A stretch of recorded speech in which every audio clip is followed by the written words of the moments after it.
Thanks a lot.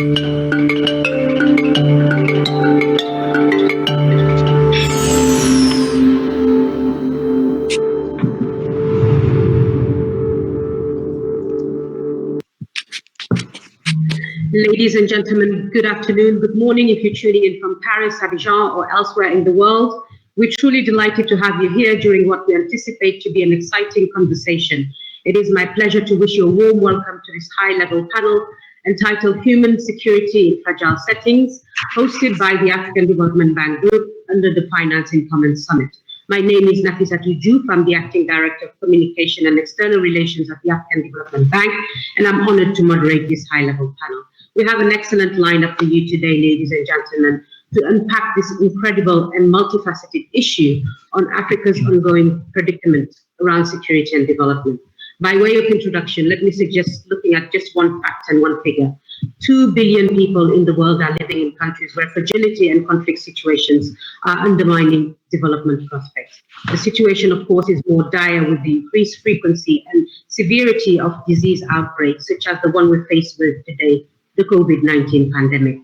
On that note, and with your permission, ladies and gentlemen, I'd like to introduce the members of our esteemed panel. And it is my privilege to welcome Mr. Peter Maurer, President of the International Committee of the Red Cross. Mr. Maurer oversees the ICRC's intervention in over 80 countries and has a unique exposure to armed conflicts and pressing humanitarian concerns. Welcome, sir. Also with us, we're honored to have Dr. Shinichi Kitaoka, President of the Japan International Cooperation Agency, JICA. Dr. Kitaoka is an emeritus professor of the University of Tokyo, who served from 24 to 26 as the Ambassador Extraordinary and Plenipotentiary, Deputy Permanent Representative of Japan to the United Nations. A warm welcome to you, sir. We also have another distinguished speaker on the panel, Mrs. Catherine Garrett-Cox. She is the Chief Executive Officer of the Gulf International Bank. In 2014, Catherine was awarded a CBE for services to the asset management industry and charitable services. She is chair of both the Clean Air Fund and the CDP Worldwide Board. Finally, last but not least, we're thrilled to be joined by Dr.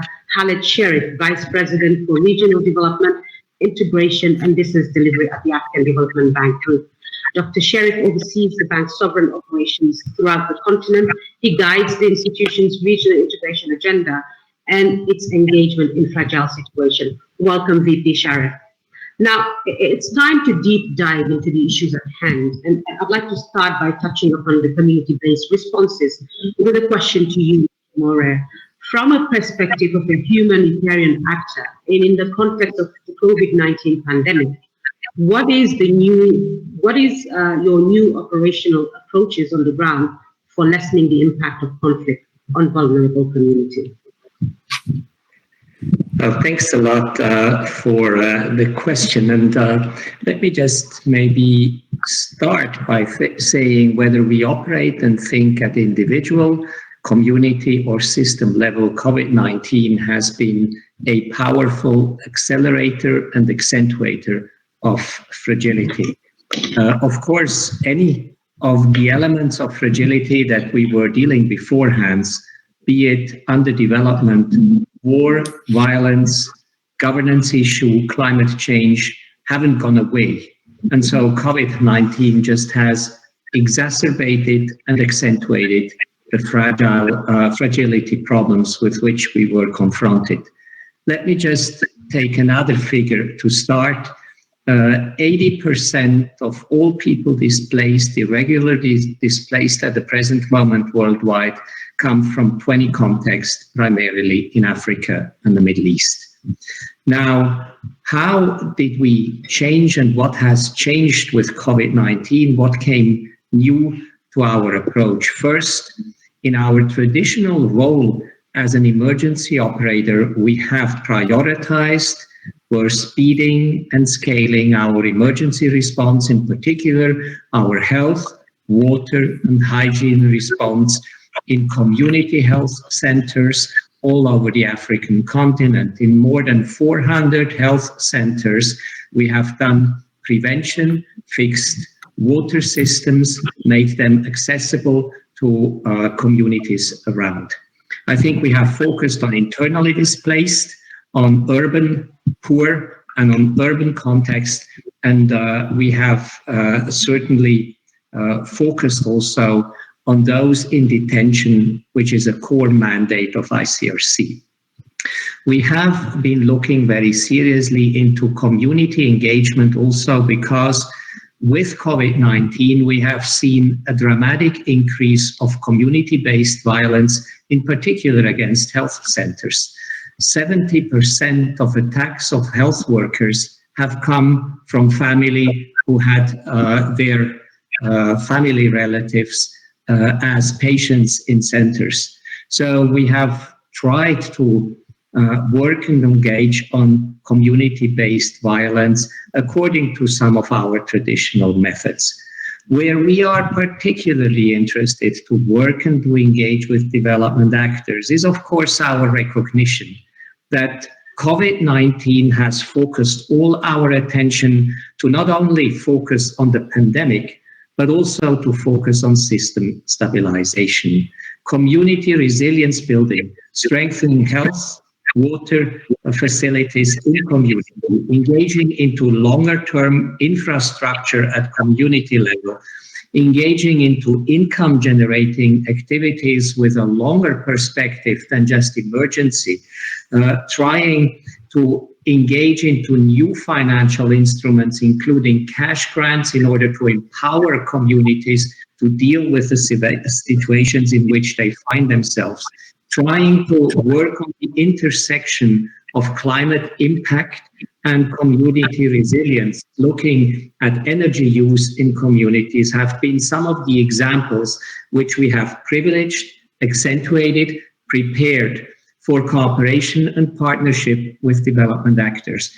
And I think that's where my key message today is with regard to your question. I think we have to look on how we have a new way of working together between humanitarian and development actors, which allow us to create a space at levels of community to stabilize through cooperating much more intensively together. Thank you so much, Mr. Maurer. And this really opens up the door for my next question. You touched on partnership and the need to work together. So I'd like to turn to you, President Kitaoka. From a development cooperation perspective, what is JICA's approach to supporting community-based programs with the aim of achieving human security? Over to you, sir. Thank you very much for this opportunity.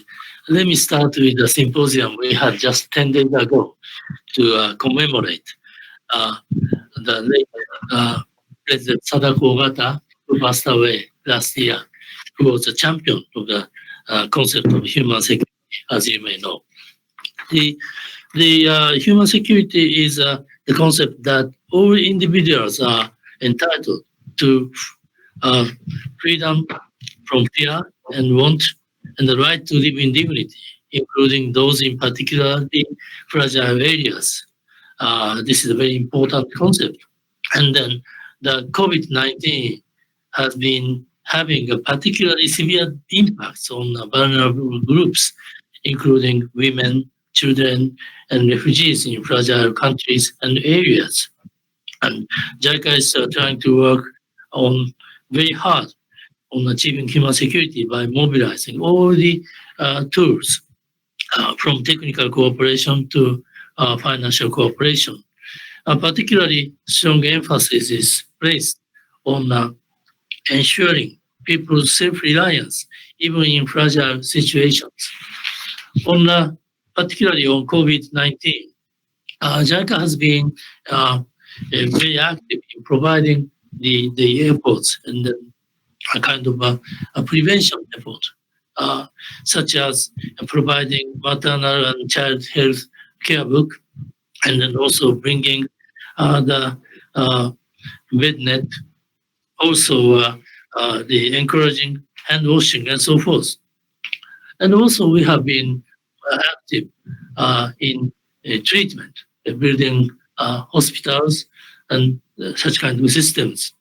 We are now trying to provide all these comprehensive approach to COVID-19 by connecting the prevention effort, on precaution effort, and also treatment. We are planning to build roughly 100 hospitals in developing countries. Now, let me touch upon one very special case, which is our effort in Mindanao, Philippines. And as I said, the damage is particularly severe in a fragile situation. We have been supporting the peace between the Maurer people and another majority people. And then by, for example, building roads so that they can be connected to each other, so that they can benefit each other by meeting each other, and also by bringing agricultural goods to the market, and vice versa. Now we found that they are under COVID-19, and then we are trying to support the transitional autonomous government even more. And then JICA and the transitional autonomous government of Mindanao are jointly conducting online interviews to assess the needs of the local population and prepare cooperation programs to meet local needs. Just one more thing, which is good news. Japan has been considered relatively conservative on the issue of global warming. But recently, our new Prime Minister, Suga, just declared that Japan will aim at the carbon neutrality in 2050. This is a big progress, I think. That's it. Thank you.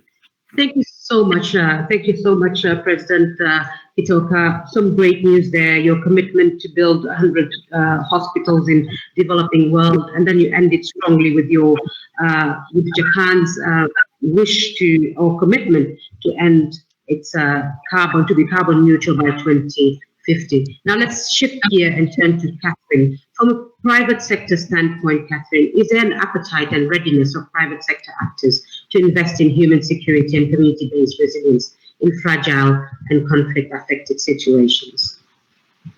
Thank you very much indeed, Nafi, and good morning, good afternoon. It's a complete pleasure to be here and with everybody today. I think the answer is there is increasing appetite for such investments. And in fact, over the past 10 years, we've seen significant investor demand for purpose-led investment increase. For instance, the market for sustainable investment has actually increased by around 34% between 2016 and 2018 to reach $30 trillion. And equally, the market for impact investment, which focuses to a greater extent on the benefits from a sustainability perspective, is now worth over $750 billion. And I think what this really reflects is two factors. I think first, there is a growing realization that good sustainability practices can indeed generate good financial returns. And I think second, there's an increasing recognition of the importance of mobilizing capital for sustainable development. And the COVID-19 pandemic has undoubtedly reiterated the importance of social sustainability, which is really what we're discussing today. However, I think the reality is that within these markets, there are still relatively few examples of capital that has been specifically targeted for humanitarian and resilience projects. And this is quite unlike other sustainability areas, for instance, environmental issues, where the market for green bonds is really now quite sizable. I think it's perhaps, as we think about it, I think it's in part because many investors today have really started to sort of focus and center their sustainability efforts around framing them around the Sustainable Development Goals, the SDGs, and that has become the investment blueprint. And I think that the challenge is that humanitarian and resilience investing doesn't sort of fit perfectly into that framework. Perhaps it's actually much broader and cuts across several of the SDGs. I think at the same time, there are also challenges for investor readiness to move into the space of humanitarian and resilience investing. And I think one of them is that at the current time, many humanitarian and resilience investments are concentrated very much at the high end of the investment spectrum. And as we know, and as we've heard already, sometimes by their very nature, they are typically focused in high-risk geographies around the world. And what this means is that we need much more enhanced data collection, much greater levels of due diligence, and risk monitoring by investors. But I think the good thing is that activity is often undertaken by a collaboration of stakeholders across both public and private sectors, and this basically requires some sort of blended finance. So I think, to conclude, Nafi, I think there absolutely is an appetite and a readiness. Now what we need to do is to combine both of those factors with the right opportunities to ensure that we can really crowd the private sector into this critical area for development. Thank you. Thank you, Catherine. You said it's a critical area. Blended finance, yes, cooperation between the philanthropists, the development, multilateral development agencies, the private sector. The key word, that you've been using all along, all the panelists, is collaboration and cooperation. Now, flipping the coin, I'd like to ask you, VP Khalid, the following question. What is it that the public development banks, such as the AfDB, can do differently in order to reach out effectively to vulnerable communities and address their socio-economic needs alongside human security? Well, thank you, Nafisato, and distinguished partners for organizing this panel and allowing this timely discussion. So first and foremost, I think as long as there are people suffering from hunger that have no access to electricity, that are trapped in poverty, the risk of insecurity will remain. But over 600 million African people lack access to electricity today. On average, more than 60% of youth were unemployed in 2019. In the Sahel, over the past decade, the GDP has grown by 45%, while the population increased by 34%. And today, around 50 million people, 59% of the population, still rely on agriculture in the Sahel countries, with an uncertain future because of climate change and environmental impacts. The sources of the current instability in the Sahel are often ascribed to rural areas and remote communities where people have been excluded from national development plans for decades. Parts of northern Mali, for example, are inaccessible, and it should not come as a surprise that there are radicalized regions by extremist groups. So to your question, what can development banks do differently? First, we have to emphasize the importance of inclusion in our lending and non-lending engagement. We have to concentrate all of our investments in urban and rural areas, especially in rural areas, making sure that communities that have been the source of instability and the source of development imbalances finally get the support that they need. And for too long, we've let development of vulnerable communities fall between the cracks. NGOs, foundations, charities, and civil society have tried to do their role, but it is important that finance institutions now focus on the development of primary and secondary cities, not just primary cities, and also focus on rural development.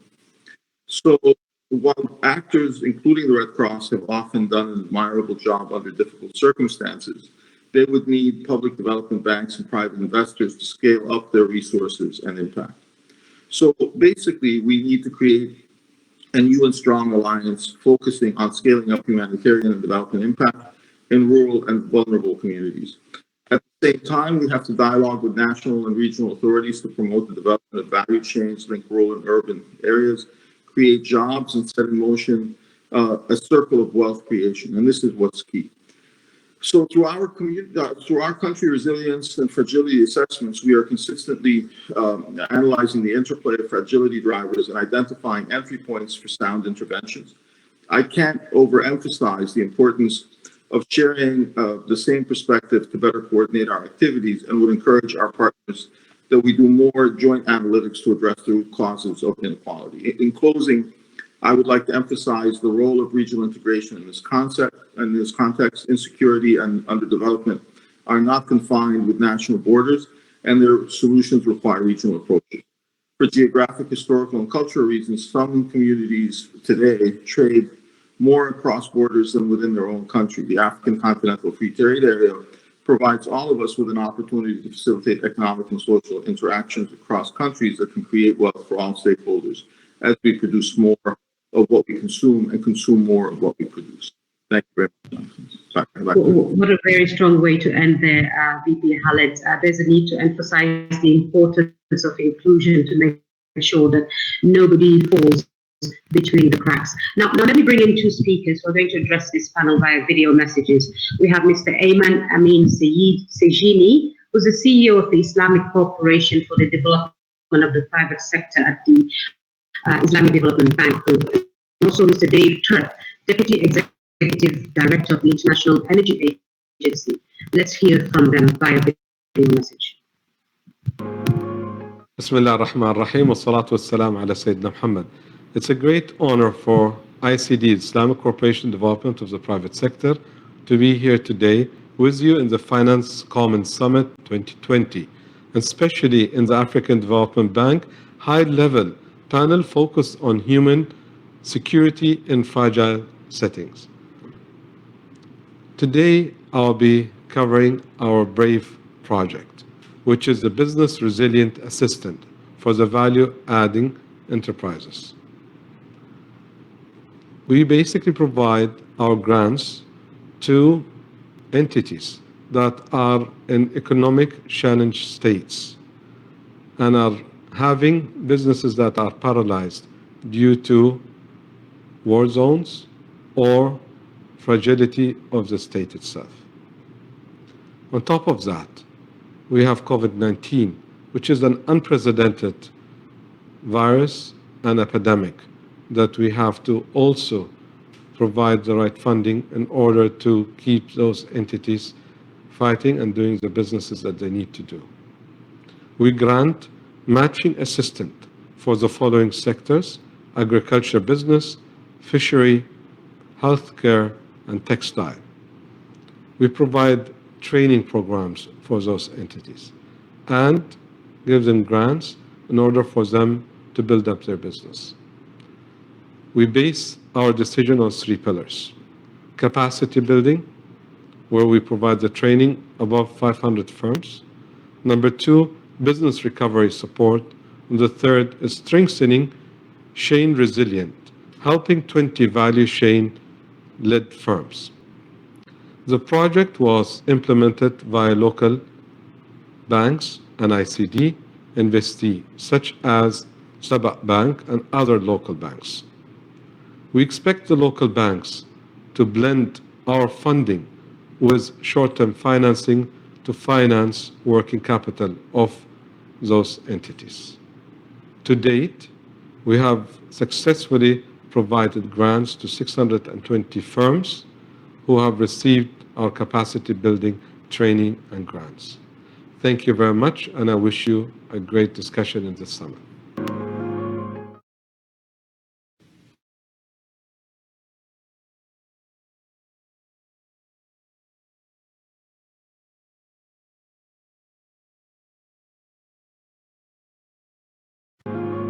Bismillah ar-Rahman ar-Rahim.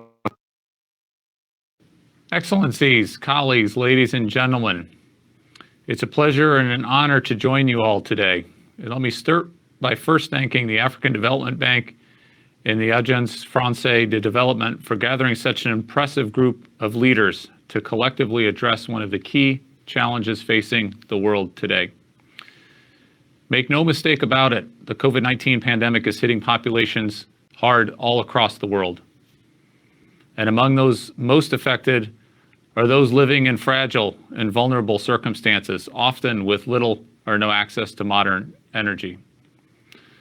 Over the last 3 years, the IEA has been undertaking our Clean Energy Transitions Program, helping countries, emerging countries, developing countries around the world to help improve their sustainability, to improve their energy access, taking our data, taking our analysis, our real-world solutions, and implementing it on the ground with key partners throughout the world. And I want to thank AfD in particular for being one of the supporters of this Clean Energy Transitions Program. In 2019, we initiated a program of work in support of energy strategies for African countries, working closely with these countries to gauge what long-term climate resilience, energy security, energy access, and economic growth entails. The continent's long-term economic and climate objectives, as encompassed in the African Union's Agenda 2063 vision, will require a major transformation in how energy is supplied and consumed across the entire region. In 2021, the IEA will take a deep dive in how to mobilize and align private finance at scale to support clean energy investments in developing economies amid the challenging circumstances brought by the pandemic. As the world strives to boost economic growth, crucial policy decisions will be made in the coming months and in the coming years. The IEA has been leading the calls for governments for many months now to make recovery as sustainable and resilient as it possibly can be, and to leave no one behind. The next few years could be seen as a definitive turning point for clean energy transitions, but only if we bring together a grand coalition of countries, companies, civil society, broader society at large to fully take advantage of this once-in-a-generation opportunity. Thank you again for having the IEA participate.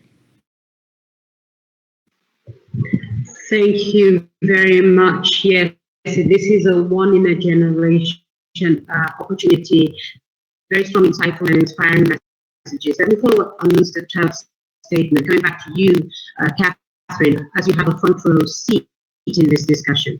From your experience, what do you think are the obstacles that undermine private investment, especially in the context of fragile states? What are the lessons learned in this regard, and how can we work together to overcome obstacles and scale up the involvement of the private sector? And this time, I'm making it very hard. We only have 2 minutes. I will be speedy. Thank you, Nafi. I think the reality is, unfortunately, there still are obstacles to investing in the humanitarian space. And I think one challenge is that traditionally humanitarian crises and issues were considered largely to be matters for the public and charitable sectors alone.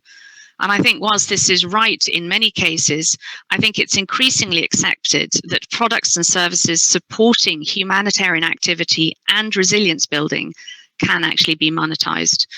And I think there's a growing acceptance that profits can be earned even for activities that are supporting the most vulnerable. I think the second real challenge relates to data availability. And this is an area where GIB asset management is absolutely focused on solving. Data on humanitarian and resilience issues is really very limited, and where it does exist, it's not specifically connected to investor needs. And I think this makes it very difficult for investors to identify and assess investable opportunities in this space. I think this isn't a new challenge in the world of investment.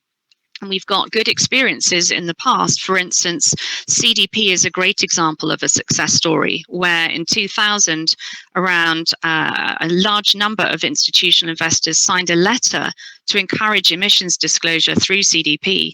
And indeed, as of this year, close to 10,000 companies, which is more than 50% of the global market cap, are actually disclosing on climate change through CDP's TCFD aligned platform. So I think it's a great example of what can happen. And what's transpired is that also this has really encouraged other investors to really crowd into the space. So through our work with a number of different actors in the humanitarian world, including ICRC, GIB Asset Management is trying to reach a similar data outcome and a similar success. And I think noted social data, which humanitarian resilience typically falls under, it's quite difficult to measure and report. However, as we've heard throughout this panel, COVID-19 is really changing this. And I think recent surveys suggest that there is an increase in the importance of really tracking and monitoring this data, which will lead to better disclosure. So lastly, in terms of lessons learned, I'd really like to stress the importance of partnerships. We keep hearing this word, partnerships between the private sector and the humanitarian and development actors. And such partnerships will play an absolutely critical role in sourcing the data required to help investors who are standing ready and willing to enter the space. Thank you. Thank you, Catherine. Investors are standing ready and willing, but we have a challenge. availability. In the light of these valuable insights made by Catherine, I'd be interested to hear your views, starting with you, Dr. Kitaoka. Again, I will crave your indulgence. We only have 2 minutes. Based on JICA's engagements with public and private sector actors, could you please share with us your recommendation for building enabling environments to leverage a strong private investment pipeline for the benefit of the vulnerable communities? And what role, the question is twofold, what role can public humanitarian and development actors play? Over to you, sir. Yeah, thank you very much. JICA has been inviting many students from developing countries to Japan to study in various areas and with a good scholarship. And then it's more than 1,000 guys every year. And then we ask them to come back to your home country and to contribute to your country in government or in NGO or in business. For example, from Africa, we have a ABE Fellow, African Business Education Fellowship, by which we invite young African people to come to Japan. And then this is a combination of a 2-year master course plus internship in Japanese businesses. We expect that they can become the link between Japanese businesses and African businesses. But we are finding more and more guys are now setting up the businesses, starting the businesses in Africa, which is a very good way to stimulate the African economy. And also, we have a system of volunteer. JICA has been sending young volunteers more than 50 years in the past. And then they work in developing countries, mixing with the people over there. And then they come back to Japan after 2 years. Now we are finding many and more guys are now very much willing to come back to the developing countries, such as Africa, and then they are very much willing to start their businesses over there. This is another byproduct which we could not expect in the past. And finally, let me touch upon our issue of social bond. In 2019, we issued the first social bond, and then followed by our another bond on TICAD.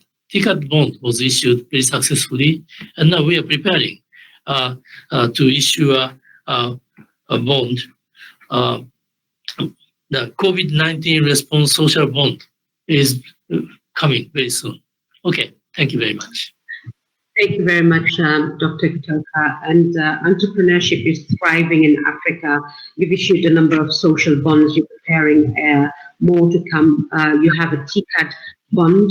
To stay on that topic, I would like to turn to VP Khaled. As a continental bank, how is the bank leading the charge on that front?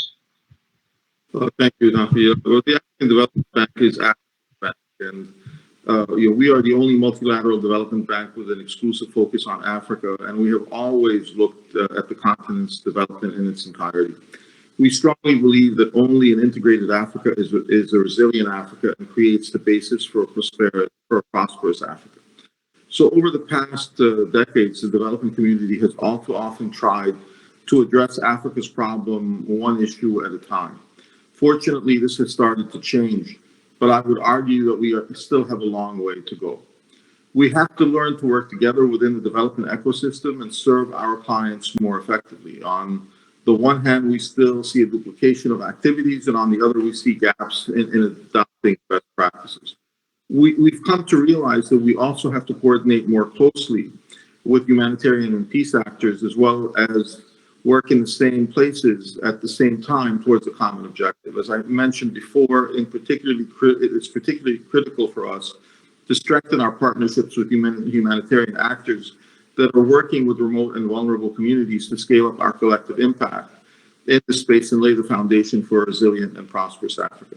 For this reason, we've created the Africa Resilience Forum at the African Development Bank, which brings together the various actors and takes advantage of the opportunities of the digital age to create a virtual collaboration platform that advances the resilience agenda in Africa.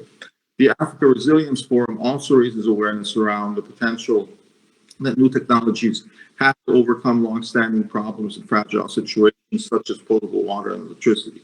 In addition, it creates a space to discuss fiscal implications of increased security spending for these countries. In context, I would like to recall that COVID-19 has put significant pressures on budgets of countries and diverted scarce resources from long-term development investments towards short-term relief measures. At the same time, the need for security spending in these countries like the G5 Sahel is increasing, and we therefore have to explore innovative financing to meet basic funding needs. Lastly, but not least, let me express my appreciation for the recent initiative on humanitarian and resilience investing led by the World Economic Forum and the ICRC, and we are all looking forward to working collaboratively together in this context. Thank you. Right, thank you, VP. Only a integrated Africa is a resilient Africa. Now over to you, Mr. Peter Maurer. What is your vision for future collaborations between humanitarian and development actors that can foster opportunities for private sector to start investing in human security? Again, 2 minutes there for your contribution. I think the best vision is to start where we are and to build on positive experiences that we have in cooperation with the private sector and development agencies. But in order to happen, I think 6 things have to happen. First, we have to have a better understanding on when we are in substitution emergency mode and when we are able to go into self-reliance. Secondly, we need a more granular understanding on when we are in complementarity with each other, meaning that we basically remain in our comfort zone, and when we meet under new concepts like fragility, resilience, human security, as Shinichi has mentioned before. Thirdly, I think we need to establish for these common places interoperabilities which lead to a pipeline of projects which are investable and which demonstrate proof of concept. I think fourthly, and Catherine has alluded to quite extensively, we need institutional readiness to occupy that space in between our traditional mandate. I would add only to what Catherine had said, we need flexibilities in our mandated tools in order to be able to meet other partners, be it development agency or the private sector, on the other side of the equation. And fifthly, we need a granular understanding that there is a space between grants and credits in terms of financial tools, which we have to be able to occupy. This is an unfurnished space, and still we need to understand better what are the options for financing that we have. And sixthly, and at the core of everything, I think we can only have a success in the future if we finally agree between governments, between the private sector and executing agencies of projects and programs in the field on a risk sharing, risk transfer, and risk mitigation arrangements that are at the bottom or at the top of all cooperation arrangements that we may be able to find in the future. Thank you so much, President Maurer. As you said, we need to move out of our comfort zone and into unfurnished spaces. We heard you loud and clear, that call to action. Now I'd like to bring in another speaker who will be addressing us again via video message. It's Mr. Akeem Steiner, Administrator of the United Nations Development Program, UNDP. Excellencies, ladies and gentlemen, I am very pleased to join the Finance in Commons Summit. It is a unique occasion to gather the world's 450 public development banks, or PDBs, to discuss their role, their ambition, and the challenge now before them.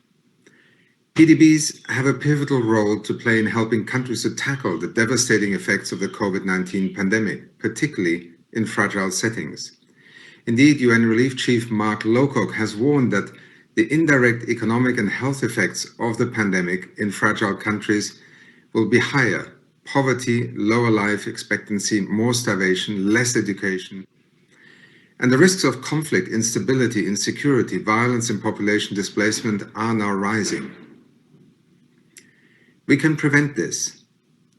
We must work even more closely together across the humanitarian development peace nexus to provide life-saving solutions while addressing the root causes of crisis, aiming at building sustainable peace and resilience.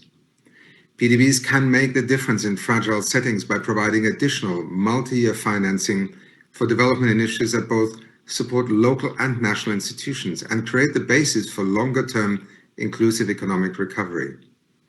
The UN system, with its extensive field presence and networks, are key allies for PDBs that want to scale up their support in these vital areas. So please allow me to highlight just 3 concrete examples of how the United Nations Development Programme currently partners with international financial institutions to work across the nexus. In particular, our work to strengthen social cohesion and service delivery at the community level. In Iraq, we are collaborating with Germany's KfW Bank to set the conditions for the return of IDPs to newly liberated areas through the rebuilding of infrastructure, the provision of vocational training, and support to SMEs. In Yemen, where 4 out of 5 people depend on humanitarian or protection assistance, UNDP is working with the World Bank and our UN partners to protect basic services like water systems and education. We're also helping state institutions to function. In the Sahel region, we work with the Japan International Cooperation Agency to strengthen human security and the rule of law in remote cross-border areas. And we are teaming up with the African Development Bank to support institution building to foster stability in the Lake Chad Basin. Indeed, as the technical lead in the UN's socioeconomic response to COVID-19, UNDP is partnering with IFIs such as the World Bank, the IMF, the African Development Bank to produce joint assessments and recovery plans, and to help direct funding where it is now needed most. UNDP is also working with the European Union, the IMF, and other UN agencies and partners to support 58 countries to prepare integrated national financing frameworks to ensure that the financing for the recovery is aligned with sustainable development. Therefore, I'm pleased that the summit declaration refers to the new G7 UNDP OECD Sustainable Finance Framework. It calls for the alignment of all public and private investments with the Sustainable Development Goals and the Paris Agreement. This increased level of commitment is crucial to help fragile countries to build forward better. And the rapid development of areas like digital finance makes me hopeful that we can channel finance much faster to support the most vulnerable. On the ground in 170 countries, UNDP wants to work even more closely with public development banks to help break the deadly cycle of conflict and humanitarian crisis, and to foster the stability and resilience that is needed so that everyone can realize the opportunities that they deserve. Now is the time to invest in people's futures. Please join us in writing this next chapter for people and planet. Thank you. Thank you very much. I mean, time is not on our side, and I'm seeing a lot of traction and questions in the chat box. So I'll start with the first 2 questions. On the UN guiding principles, now having published a report on conflict-affected and fragile context, what do you see as the main challenge for entering post-conflict context? The main challenge for entering post-conflict challenge. And I have a second question. What are the paths to get a good collaboration between communities and investors? Over to you, panelists, and you can come in whichever order you would like to come in. Well, thank you very much. I think the key thing to remember that when it comes to private sector investment across the African continent, we are dealing with 55 countries, 54 of our regional member countries in the African continent. Of those 54 countries, about 28 of those countries, people live off less than $2 a day. Labor is a derived demand, derived from the demands for goods and services. So if people live off less than $2 a day, they're living hand to mouth. And as a result, especially in fragile communities where people live off less than $1 a day, if they don't have disposable income, they don't have consumption. And if they don't have consumption, there's no signal to the private sector to invest. And in turn, there is no demand for labor. So unless we can find a platform to create wealth, developing the private sector, especially in fragile communities, especially in fragile countries in more rural areas, you will not get a jump start on the development, and definitely it's not a jump start with the private sector as a conduit. So our strategy has to be continually to create wealth across communities. To do so, value chains is the approach that the African Development Bank and our partners are taking to make sure that we can develop platforms from which, for example, people can own means of capital like land, can develop an entrepreneurial vision, and that is the way forward for addressing the kinds of issues that we're seeing in terms of hampering the private sector on the ground. Back. Thank you, Khaled. Yes, you may, President Maurer. Go ahead.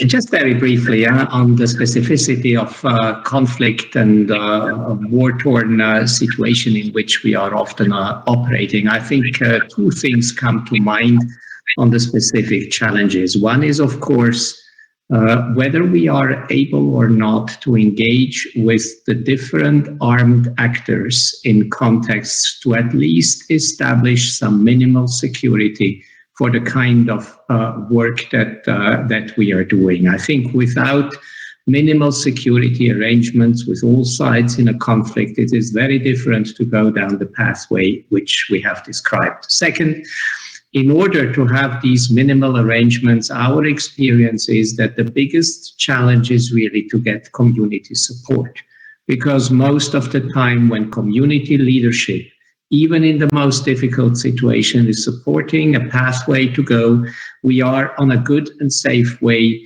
to be able to test out and to engage in more than just emergency activity. And thirdly, I just wanted to emphasize once again, security and risk arrangements between all partners in new forms of cooperation is absolutely essential. These are risky places in which we will not have security of capital returns in any time soon. We may have capital returns, but it is not insured.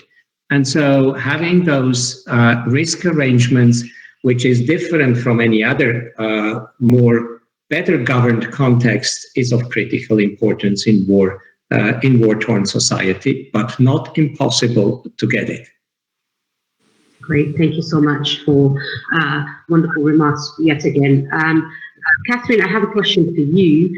Do investors, it comes from the chat box, do investors have everything they need to be effective in the field? I know you highlighted the challenges of data availability. Anything else that private investors need to reinforce their engagement in fragile countries?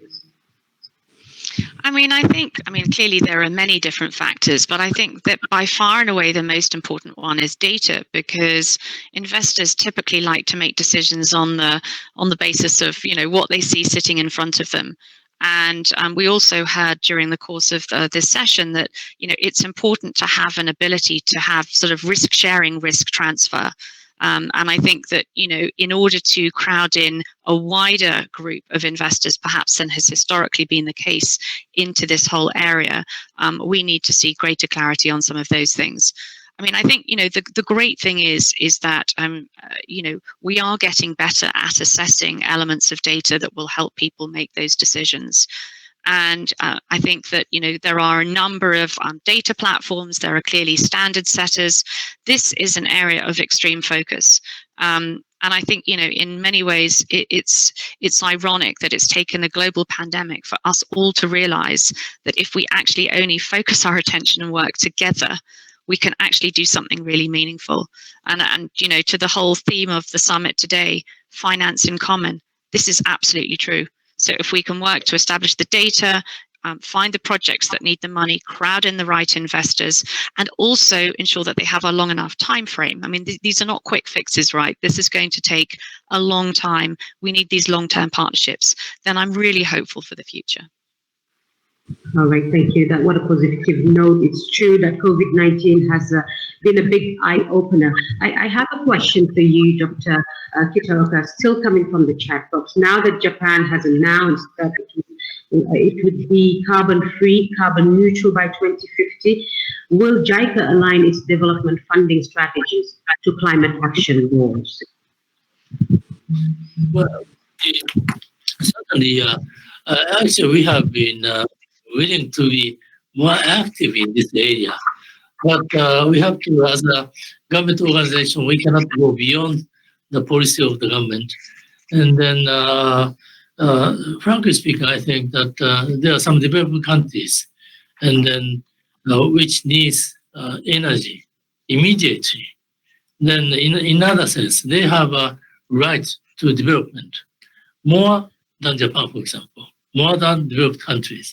Therefore, we have a more obligation to go more actively to carbon neutrality. And then, but still, our policy will definitely influence to our policy to those countries.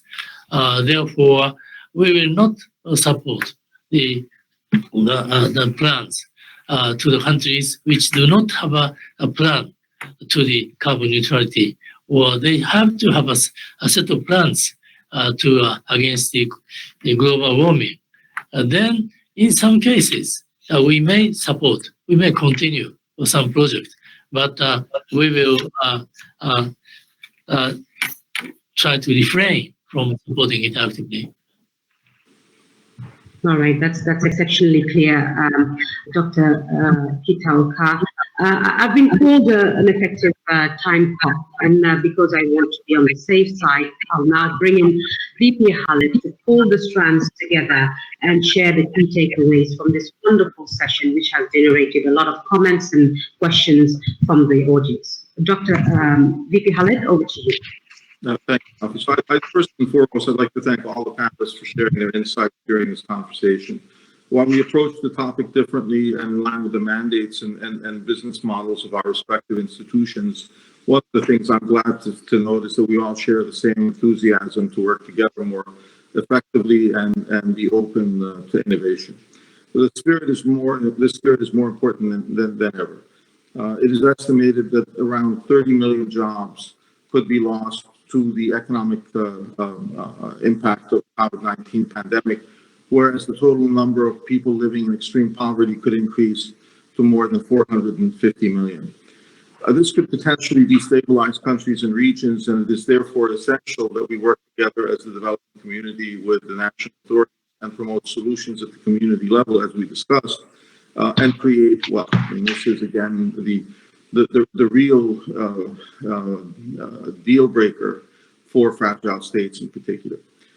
So as our panelists have said, today more than ever, we all believe that we need a paradigm shift that focuses on the catalytic role of local communities and stimulates local consumption, which will act as a signal to the private sector to invest and thereby create demand for jobs, particularly for our youth, our women on the continent, and in the poor communities. This requires focusing on regional domestic value chains that identify and take advantage of the comparative advantage of each country, be it labor, land, or natural resources. This will allow small-scale farmers and entrepreneurs in rural communities to take advantage of new economic opportunities and pool their resources together to obtain greater incomes, create wealth, and break free from the poverty trap. So to close, in aggregate, I think all of us agree that we need an approach that will reverse the trend of a declining economy for Africa because of the pandemic. We need to see a continent where we don't just see GDP growth, we see growth in GDP per capita. And it is that growth in GDP per capita that will create the basis for a resilient and prosperous Africa. Back to you. Thank you. All right, thank you so much, VP Khaled. I would like to thank our remarkable panel of experts for joining and sharing invaluable insight on human security in fragile settings. There's a general consensus on the need for greater collaboration and a shared enthusiasm, as you said, VP Khaled. It's good to have these conversations to help move the needle on the fragility agenda. Thank you to a wonderful audience. Thank you to the participants who joined. We appreciate your time, your commitment for being with us today. That's all we have time for. And from me in Abidjan, it's a goodbye. Thank you very much.